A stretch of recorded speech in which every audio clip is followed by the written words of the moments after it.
Vandag doen ons oefeninge met stywe boutjies. Dis net 3 minute, maar jy sal dit voel môre. Jy benodig jou gewiggies of my vakansiegewiggies is waterbottels. So as jy met vakansie is, gebruik sommer waterbottels. Ek doen eers net 'n ligte opwarming, so ek squat so bietjie, squat en op. Jy kan gou-gou hardloop in jou gewiggies kry op jou waterbottels. Kom ons doen nog 4, 3, 2 en 1. Goed, ons gaan nou oor kruis raak. Raak, raak, raak.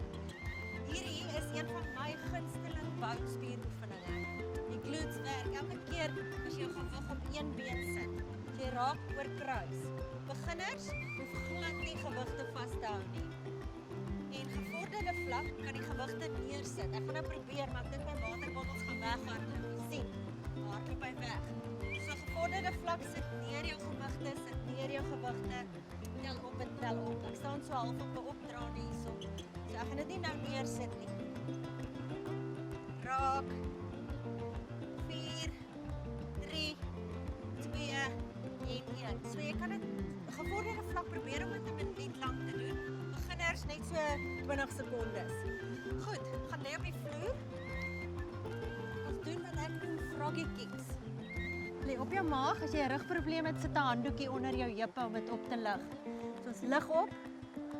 Stywe boutjies. Trek jou boutspiere saam. Trek saam. Op en af. Stywe boutjies. Stywe boude.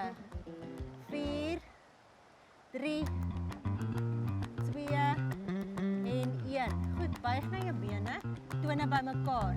Nog steeds froggy kicks met gebuigde bene.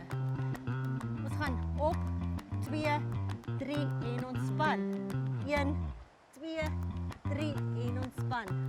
Op, 2, 3 en ontspan. 1, 2, 3 en ontspan. Binnekort is dit skoolvakansie, né? Werk aan daai vakansielyf. Op, 2, 3 en ontspan. Volgende week is dit oefeninge vir die bobene. Van my kant af, totsiens en lekker dag.